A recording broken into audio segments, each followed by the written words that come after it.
Hi, welcome to Juicing the People versus O.J. Simpson. American Crime Story. I'm your host, Adam Papagan. And I'm J.J. Stratford. Every week we discuss the latest O.J. Simpson television drama and fact-check it against our memories as Los Angeles natives who grew up in the middle of the ultimate media circus. Images seen in tonight's episode are the real-life images taken from the Los Angeles Times and various other publications.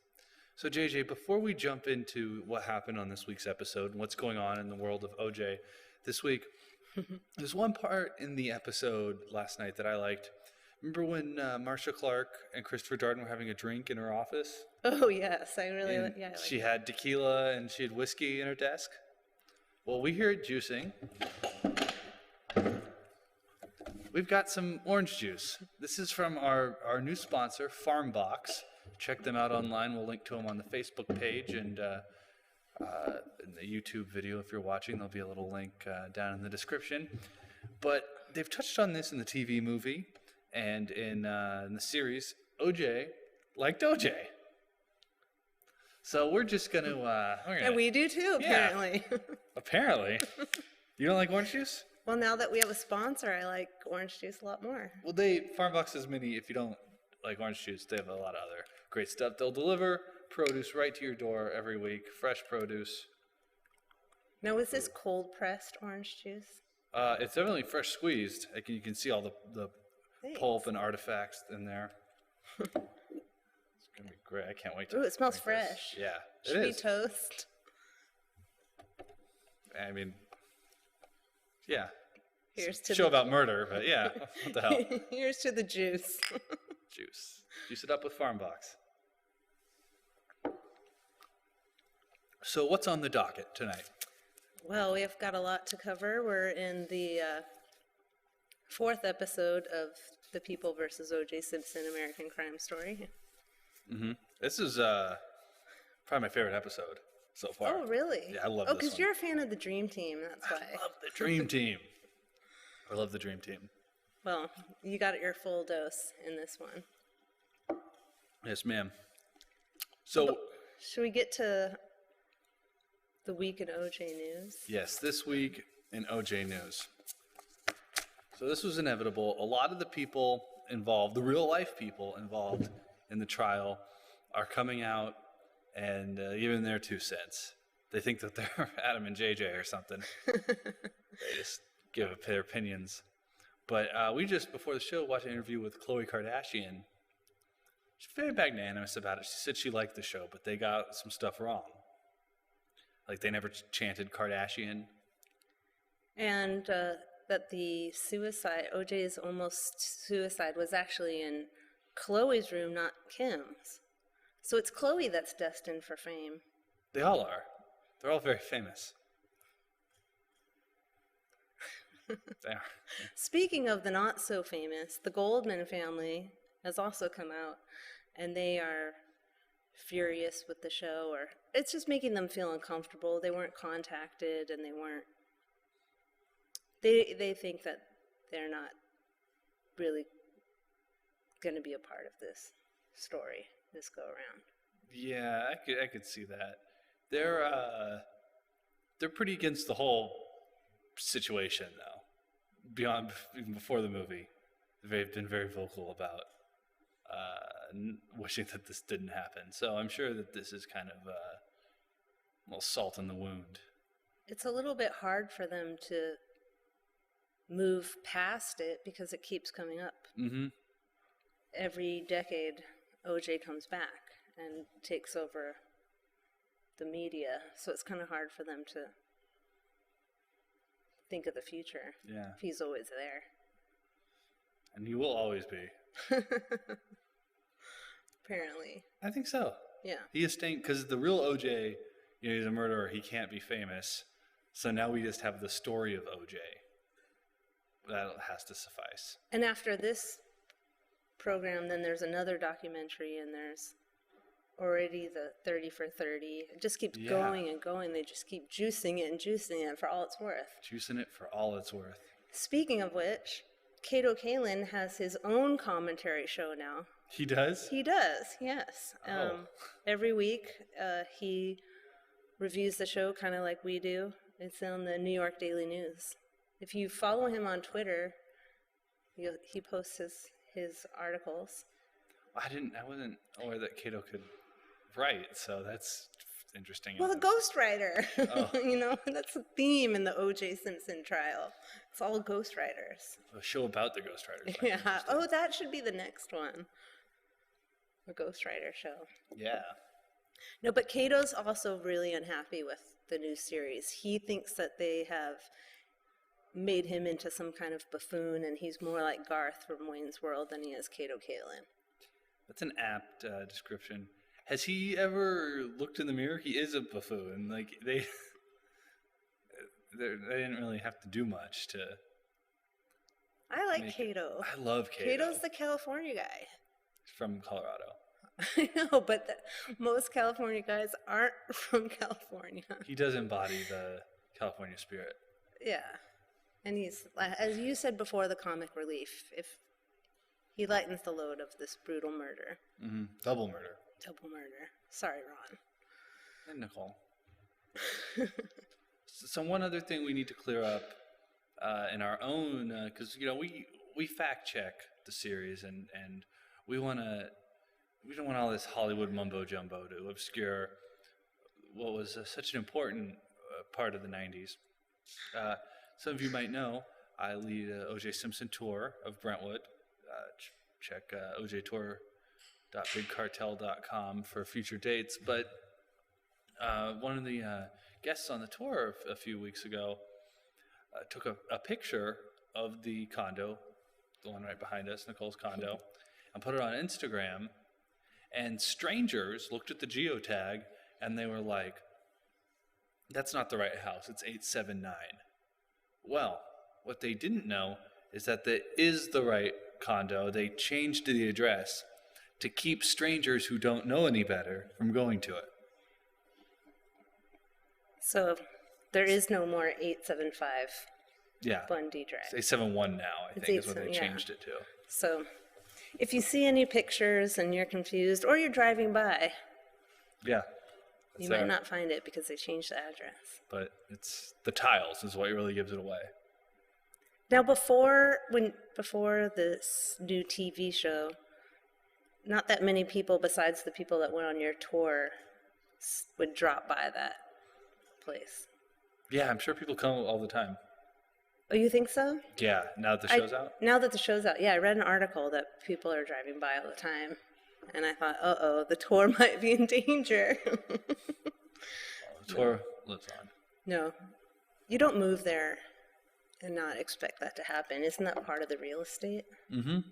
I want a perfect world, I would own the condo, and I would put like a plaque in the front. Like a body outline? Chalk, yeah. No, I feel like a memorial. Not funny, yeah. It was on this site in 1992. Would you restore it back to this architecture? Of course. Yeah, it's got to have that steel gate. I don't know why they gave it that faux European look. You have to get like a fabricator to make the gate for you. Well, you have plenty of reference images. Mm-hmm. Well, let's get into the episode. Okay.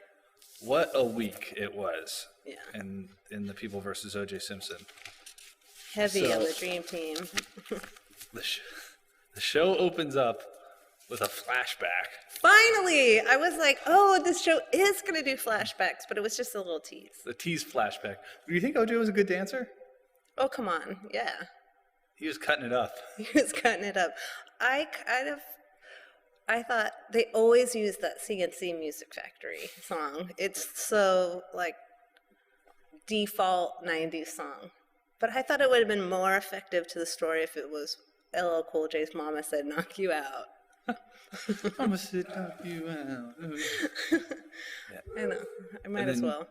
Didn't he wake up screaming from the dream? No, he woke up and he was in jail and he had gross jail food and that was his reality. I could be clubbing, I could be drinking champagne and oysters in the club.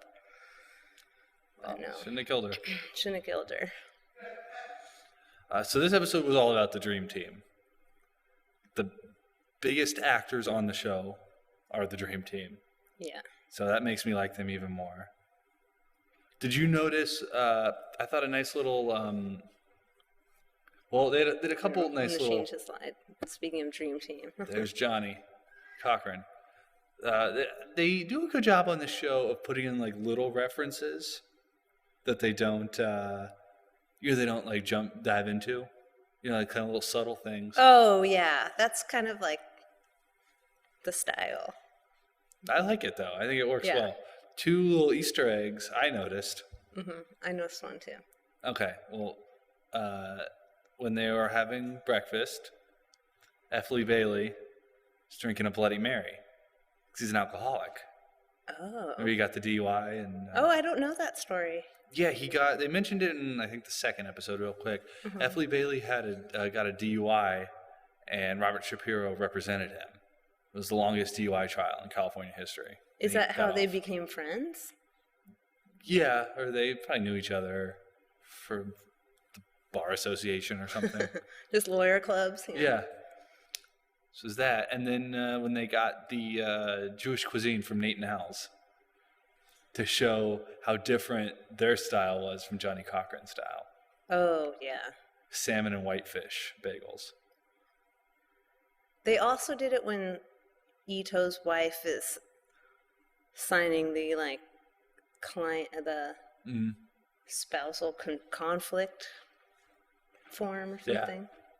Mark Furman. That's a little tease. Her pen was like hovering over Mark Furman's name. Looks great to me, honey. High five. Yeah, the high five was great. I hope to be in a marriage someday where my wife and I are open enough with each other to high five. Yeah, like, your dreams are coming true. Adam, high five. Let me hang it. Murder case. Whoa, we're going to be famous off of murder. It's going to be big. Robert Shapiro's line, who thinks OJ did it? Who thinks OJ did it? Well, that's also a little bit of a tease because it's later it came out that Robert Shapiro maybe thought he was guilty. I mean... Everyone did, though. Do you think so? I think there comes a time where they kind of act just like OJ and live in a fantasy that it's not true. Well, it shouldn't matter. It's hard to do a job. Right. And they do some good lawyering. So did you see when he says absolutely 100% not guilty, the camera zooms right into his face? I did notice the zooms a lot more this episode. Mm-hmm. I was trying to, you kind of ruined the show for me a little bit. Sorry. By pointing that out. Oh, the camera stuff, yeah. I was just so engrossed in the story. I pulled you out. Yeah. Saying, look at this cinematography. It's like VR or something. It's just too wobbly. Goggly VR. Goggly. Googly, goggly. Mm-hmm. It's making me sick. Yeah. One thing I really didn't like in this episode is when they had like the fake Law and Order, like preliminary hearing thing across the bottom. Oh, yeah. It's just minus like dong dong sound effect. But they also had the credits going during that. It's a little confusing. They were like starring Sarah Paulson, preliminary hearing. It's like too much text. Too much text. Too much text. Some more of this orange juice. Well, they finally get into the details of starting to form the case, and I like the scene where they're fighting over they're splitting hairs over the hairs. Mm-hmm. Separate hearing for the hairs. Mm-hmm. I love it that the hairs is what shows them, like, don't underestimate Johnny Cochran. Because he's going to fight you even on a hair. You're only going to get 10 hairs? What was the total hairs? 5. Well, that's how much they wanted to give out of 100. And then, like, he got the hearing, and they're like... A whole hearing on just the hair? Mm-hmm. Was that televised? No. I want to see that. Yeah, we got to get the transcripts from the hair hearing. Okay, yeah. I actually really do want to read the transcripts of that. Public record, it's available. Well, let's get it for the show. Absolutely.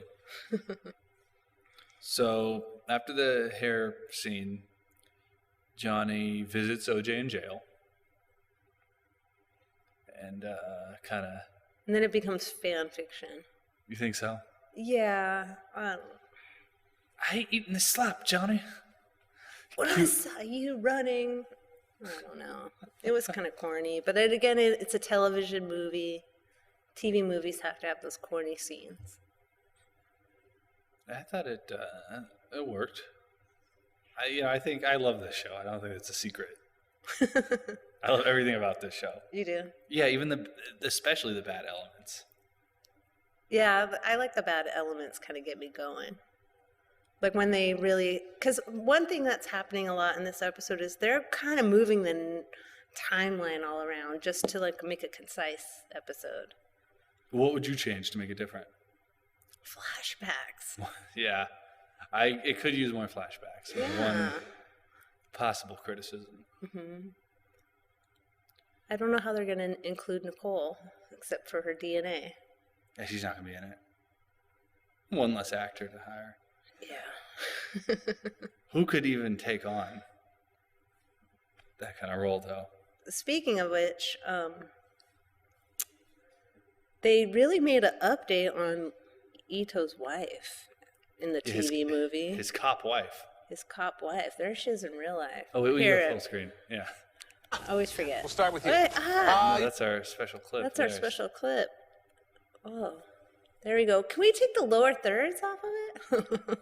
Thanks. Even though it's funny. Yeah.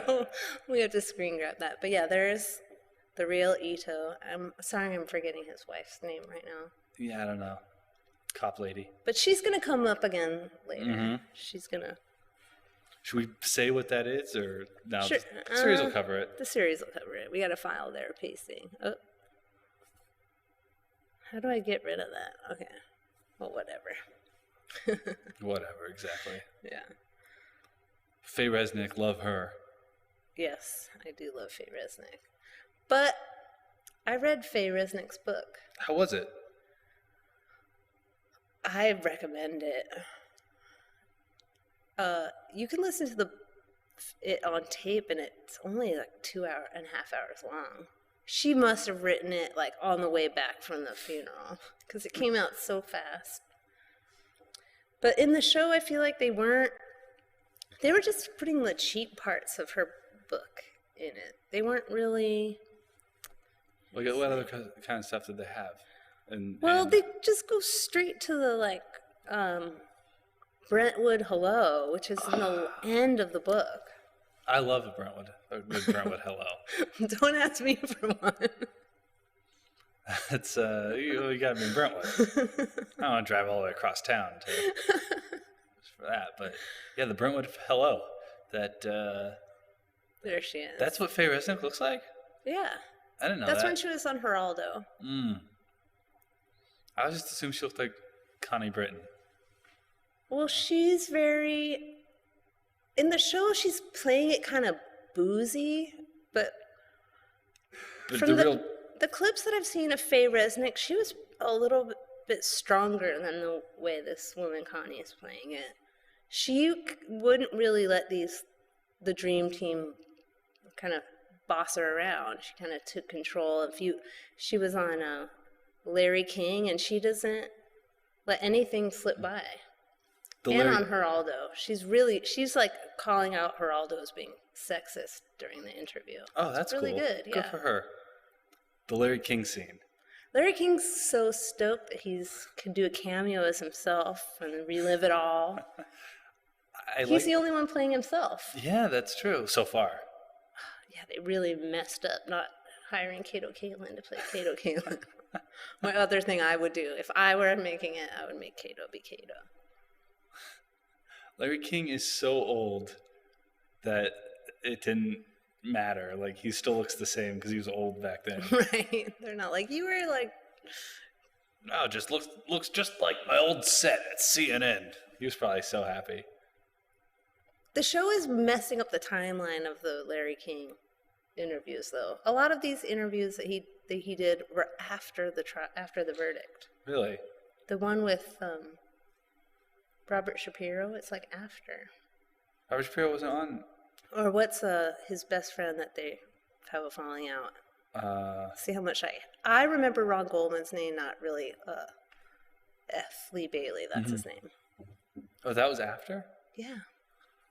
I don't really like how they're taking stuff out of order. They're taking it out of order, and it kind of takes away from the narrative arc of the true story. Because these things sort of come out slowly. But getting back to Faye Resnick, in her book, she does talk about, like, Nicole being promiscuous and being into cocaine and going out clubs. And I really recommend the book because it talks about all the 90s clubs. Like, we went to Roxbury and That was a real place? things like, yeah, it was. Ooh, I only know it from the SNL sketch. Yeah. She name drops a lot of good clubs, but also she kind of puts Nicole's sexuality into context. O.J. Simpson met Nicole when she was 17 years old. 18. Or 18. But probably barely 18, probably. Yeah. Right? She was up in LA for the summer to make money. Yeah. He snatched her up and he molded her to be the perfect wife. And throughout the book, it kind of, you kind of see the evolution of Nicole's life of, like, marrying someone famous, being molded into this, like, beautiful trophy wife, her not wanting to be a trophy wife. And also it kind of goes into OJ's obsession with her and his insane jealousy. And it also throws in a theory about a motive that would make OJ kill her. Beyond jealousy? Well, she had been sleeping with, not AC, but Oh, Marcus Allen. Marcus Allen. And I guess that was like that's just like the last straw. And she really apparently liked Marcus. She always had a crush on him, and she was never unfaithful during the marriage, But because the Marcus Allen thing is in If I Did It. Mm-hmm. But I remembered that because OJ finds out and he's, like, mad. But I remember in the suicide note, OJ mentions Marcus and he's like, "You got a good woman in Kathy. Don't mess things up." Kathy was his fiance. So that. Well, maybe he was covering it up because he knew Marcus was the last straw. No, I mean, anybody would be jealous if they still love their ex and then they were doing it in Brentwood, behind your back. Might get kind of mad. Can you make this picture full screen again? Yeah. Ugh. Changed on me. I think Faye Resnick is fine. You think you mean She's good fine, looking? yeah. Yeah. I just, if I were OJ, Well, she does talk about how OJ, like, put the moves on her from time to time, and it made her very uncomfortable. She's a good looking gal. She did Playboy later, too. Oh, really? Jeez, yeah. We get those pictures for next week, maybe. Yeah. I don't know. I think it's worth a Google after midnight. Mm-hmm. Faye Resnick. But I think this series is not spending a lot of time on Nicole's battery. I don't know if maybe they're building towards it. It's just all Dream Team. It's obvious that no women are writing the script so much. Yeah. I'm like, the Dream Team is the most interesting part of this story? I don't think so. Look, they got Travolta to sign on. They need to maximize the Travolta. I'm loving him. I think this is really a comeback role for him. Mm-hmm. And he's come back many times. Mm-hmm. He came back from his vacation in Hawaii. Hawaiian shirt. I loved that. I loved it.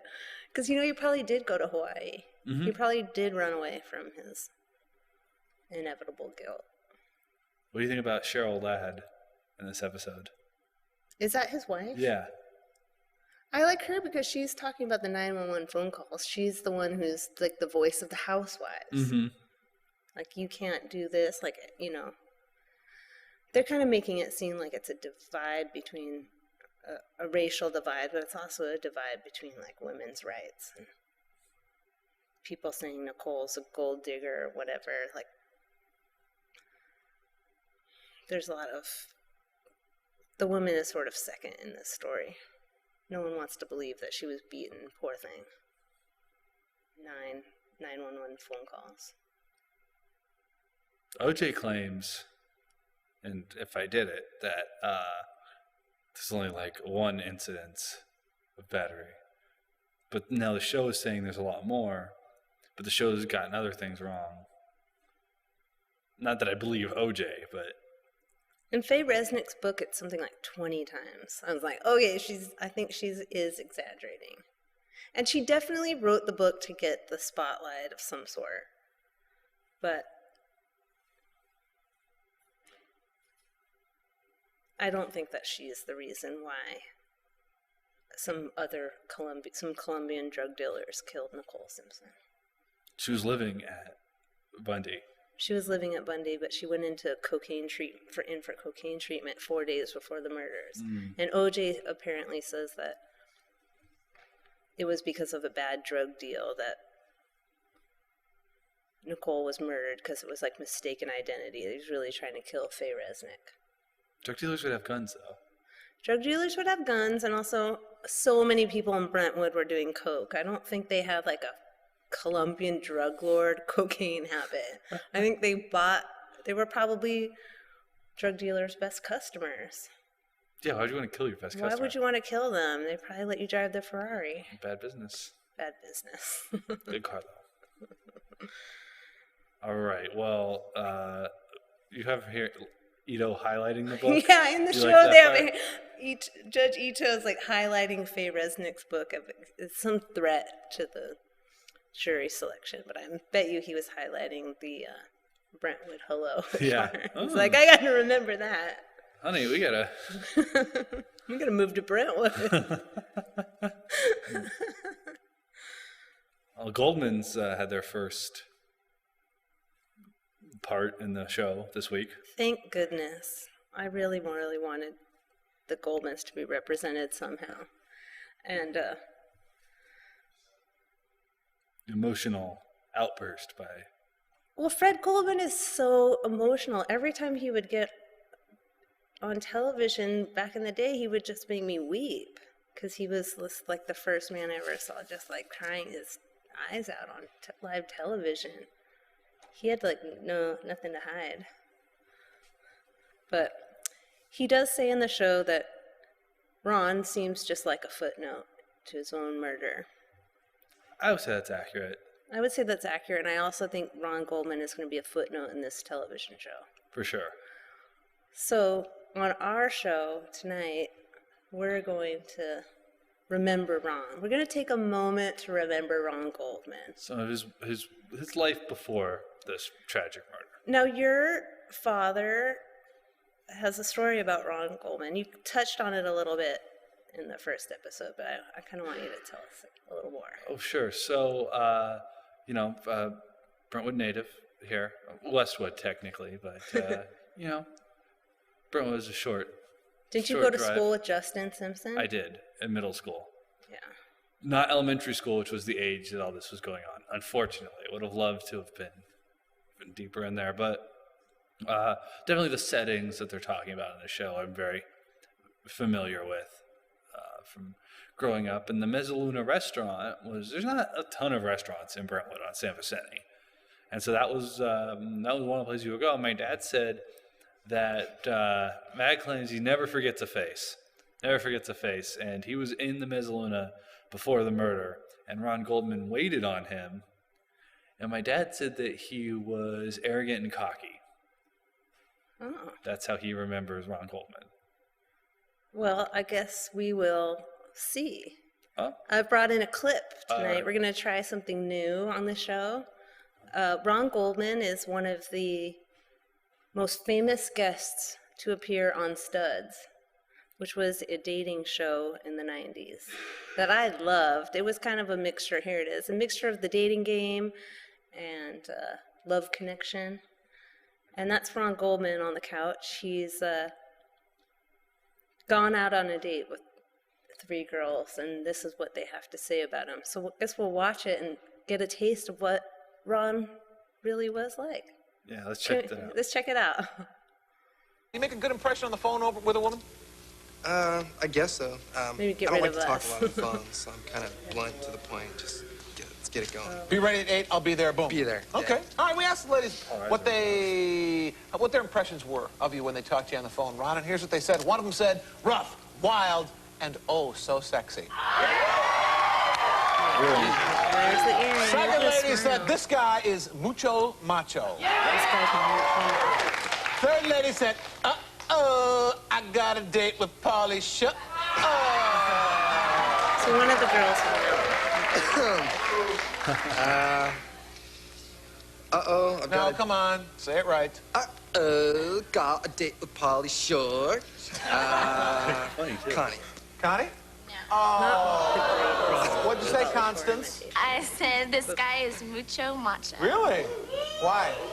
Well, because when I first talked to him on the Imagine him phone, driving he a had Nicole's a Ferrari. deep voice, Oh, he must have loved it. like a The man earring. should. And I Earring. thought Flapping in the this breeze. guy better be Yeah, hot poor with Ron. personality like that. So, Meaning his personality was great, or? What a date he's he would kind of, like you said, straighthtleard on the phone. Nah, I think you to talked the about point, himself the kind of whole time. cocky. You know? Apparently, Did you like that? he just No. doesn't like just this business. Okay, now this is Ron Over here. Goldman in the 1995. Okay. One cafe Americano grande. You do that so well. Have you ever thought of becoming a waiter? So, This what do you is think? their Are you gonna go with me to the gate on Friday? See, now I know what you're thinking. If I go on a date with you, then maybe I'll let you drive my Ferrari again. Oh, come on, Ferrari, Nicole. That is Ferrari. only part of the attraction here. Well, I'm too old for you. Come on. Did you get me proposing marriage? You Just think talking so? I about think going it's more dancing, Guido right? style. There's OJ is watching. Do you still like that? That's OJ Luna. Yeah. Yeah, hi. But I like Cuba's. Look, You sure he's right here? Here's the Mezzaluna. I don't remember if this is what it looked like. Is Ron. that what it looked like? I don't remember. Every restaurant that I know looked like. It's Nicole Simpson. And they wore, and I don't know if Ron Goldman Nicole. would wear long sweaters. He probably want to show off his muscles. Well, if I bring them down, are you going to let me drive your Muscle. Ferrari again? Mucho macho. That's right. And then Cappuccino. apparently he did karate. You're so generous, Nicole. Anyway, I have Yeah. really Okay, I'll be right there. want, as much as we talk about this show. Have you two seen people a did pair of die. glasses We around have here to somewhere? remember the victims. At least in the 1995 version, they My good deed for thought the he day. was worthy enough See you to later. be on- Night, to be Ron. remembered, to be reenacted. I think this new show's not going to do it. No way. They're going to stay away from the Goldmans. I do want to see some stuff about the karate, though. I'm interested in that. And if I did it, there's a quote where OJ is like, "You're going to do that karate shit?" It's my favorite part of the book. Oops. Oh, well, let's get right I in. ruined Let's do it. Yeah. Oh. Well, there's Ron. Yeah. There's the Mucho earring. macho. Mucho macho. Does seem a little smug. In fairness to Well, my he dad. played tennis. He's like a tennis pro. Kind of a smug hobby. Kind of a smug thing to be into. The earring. And cappuccinos. It's kind of a new thing in the 90s. Yeah, it was big in the 90s. Yeah. Think he had just that one earring that he liked, or do you have a couple ones? I think it's just the one earring. I'm fascinated by the earring. I'm sure some like Brentwood MILF bought it for him. It's probably real gold. Is he buried in the earring? Or was his family like, no, seriously, he loved that earring. We gotta leave it on. We gotta fact check that. It was he Yeah. buried in the Check the autopsy. He loved his earring. terrible. When was the Studs episode? 1991. So he wore that earring for over a year. A few years, 3 years. Oh, 94. I was thinking it was 92. Yeah, wow. He loved that earring. Yeah, he was 25 at the time. Oh, so he's just a young I man. can't remember if one earring was a big thing for. In the 90s, yeah, it was a big deal. One time when I was a kid, my mom told me, she was like, if you ever want to get one of your ears pierced, it's cool with me. I was like, that's not it's And then not you going to be saw Ron fashionable, Goldman. Mom. Yeah. You saw Ron Goldman in the paper, in the tabloids. Yeah, I was and like, you're oh, like, no, I'm not going to get a earring. This looks terrible. I'm definitely not going to cut my hair like that either. Really, I kind of like slick back hair. The kind of 90s way. A little pre swing craze. Yeah. Hair slick back. Yeah, it's more Wham, post Wham hair. Yeah. Do you think he would have liked swing music? No, he liked club music. Yeah, definitely. Yeah. With that earring. See, yeah, he would love. He probably danced like this. I think he's more like a like kind of freak up to a girl and like touch her hips or something. Oh, He's for that sure. kind of guy. I think, yeah. Older women. Older women, yeah. Well, can't blame him. Yeah, Nicole is. She's smoking. Yeah, she was a babe. Yeah. Definitely. O.J. Simpson story. We've played all the clips. The people versus celebrities. What's that all about? Well, here we go. For name drop of the week. Name drop of the week. Charlie Manson. No, they call him Charlie. Oh, they do. Charlie Manson. I thought that was a very familiar way to refer to him. Oh, yeah, it is because it was the police talking about it. Like, they remember it. They're on a nickname basis with all their best murder. He didn't actually murder anyone. Is that why they can't kill him? Yes. Well, also, no. When he was sentenced, they didn't have the death penalty in California. So they can't retroactively give it to him. So let's discuss how did it lead into a name drop? They wanted to ask for the death penalty on O.J. Simpson. And Gil said, it's off the books. Or not. Like, no jury is going to vote to execute O.J. Simpson. We can't even get the death penalty for Charlie Manson. There's also runner-up for name drop of the week, Patty Hearst. Oh, yeah. And who else did F. Lee Bailey represent? Some other famous criminal. I don't know why. Why is he representing so many criminals? Because that's where the money is, and it's high profile. It's probably exciting too. It's better than a tax evasion. Yeah. Or something. But district attorney. If you want to be popular, you got to be scandalous. You got to have your hand in something weird. A lot of lawyers I met too are a little. They're like very straight-laced people, or they're like a little eccentric, like want to be actors, want the limelight, kind of thing. It's a very polarizing profession. And Ito and F. Lee Bailey definitely seem more like all the lawyers in this trial. Definitely seem more like the publicity types. I got to get rid of this Charles Manson picture. Marcia. This is a great one. Huh? Oh, the focus group about how people didn't like her. Yes. I liked that part. Well, people still aren't used to it, but imagine in the 90s seeing a woman as self-assured and good at her job and like taking charge.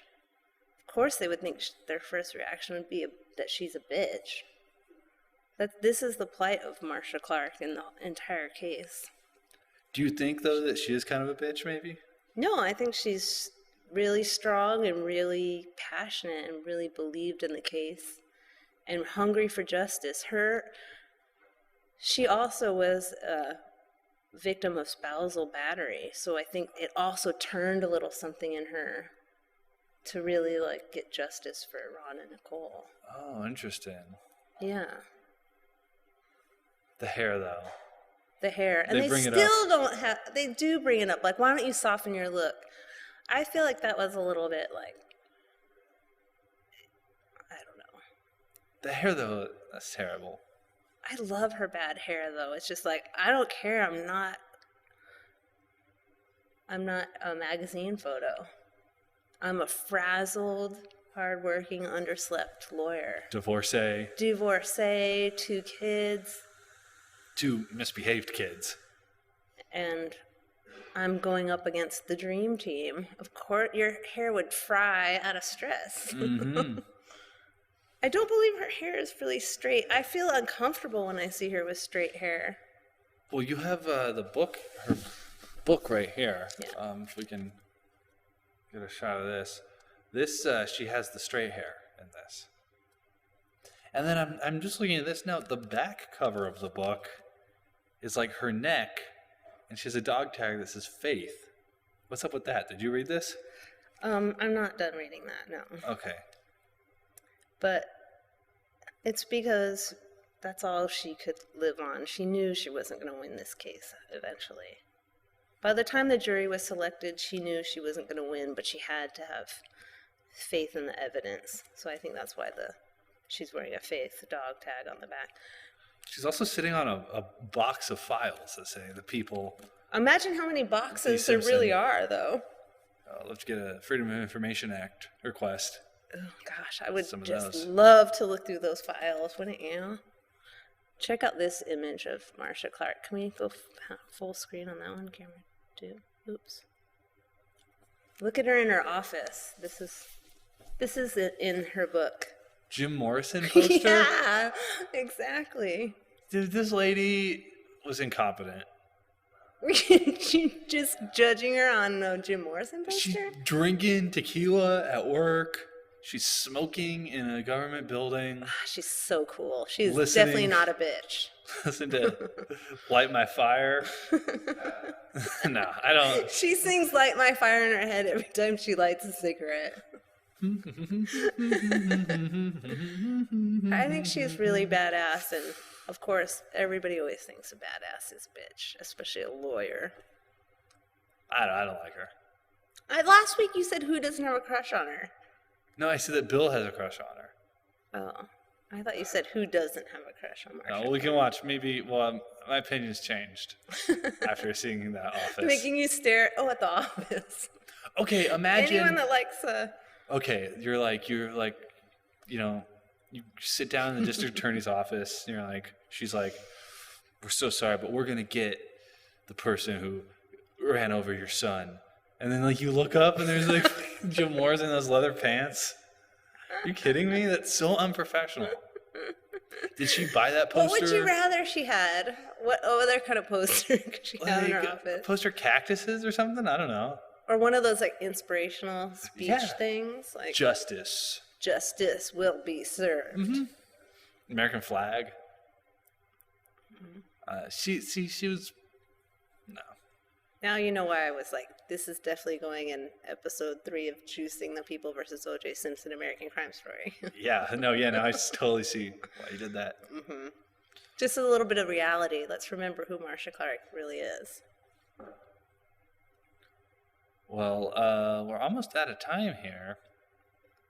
Did want to touch on Let's remember Nicole. Yeah, let's put Nicole up there, huh? I was whoa, what's that? There we go. Oh, the kids. Mm-hmm.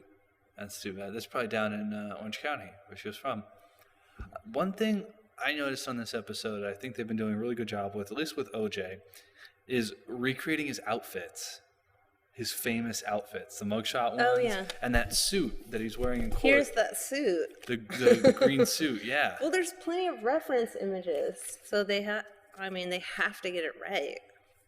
Well, the wardrobe, the production designer is doing a bang-up job. Yeah. I don't know about the cinematography. No. If there's one thing I would change, it would be that. Mm-hmm. Just a regular style TV show, I think, would have been fine for this. Yeah. But they got to make it modern. They got to make it like American Horror Story. It's a spin-off series. Well, maybe they should put tequila in their desk while they're... Yeah. Or some great... orange juice. Farm box orange juice. Yeah, woo-woo. So what do you think's going to happen next week, Adam? Next week? Oh, because you're watching it streaming. Do you not get the next week on the People versus O.J. Simpson American Crime Story? I guess not. They don't do the tease? I guess not. Or maybe they do, but I just... Yeah, so what did they say was going to happen next week? I think they're going to go more into the battery stuff. Okay, good. Because now that what do you think about the jury selection? That was a big part of this episode. We didn't even touch on. They really squished that down too. Was that a bigger deal?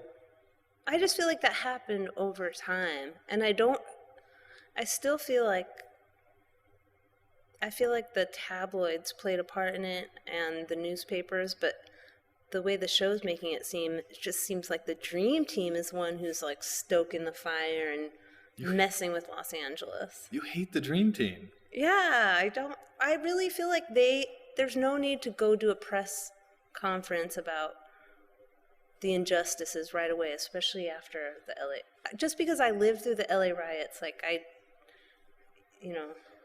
I've seen someone like get shot before. I remember what the 90s was like. It really was not the same. They were playing with fire. They were messing with the community. But I don't know. I feel like they should have worked it out internally instead of going straight to the press all the time, especially when they're constantly complaining about the press. Those egos. Oh, so many egos. Who cares who's the leader of the Dream Team? Robert Carter. Poor Robert Shapiro. He really wasn't the man for the job, though. Cochran. But there's something to be said for an orchestrator who brings people together. Mm-hmm. Absolutely. And often people aren't comfortable in their roles, but really when a good team is working well, you get named the Dream Team. Just like OJ was saying about one being the quarterback and one being the running back, and that's a bad analogy. I know. But even and they called him out, yeah. Yeah, even OJ was like, this is kind of like, why am I making this stupid football analogy? All he knew was football. Yeah. And stabbing. Well, that's it for this week of juicing the people. Why don't we read a joke from the OJ joke book before? The jokes. I forgot about the Sorry joke. to cut you off. I just think it's important that we end in a joke. Ending in a joke here, real quick. From the joke book. Joke 212. OJ Words of Wisdom, number 265. The truth hurts, but not as much as a life prison sentence. Word of wisdom. And that will do it for Juicing the People versus O.J. Simpson, American Crime Story. I'm Adam Papagan for J.J. Stratford saying, don't squeeze the juice. See you next week.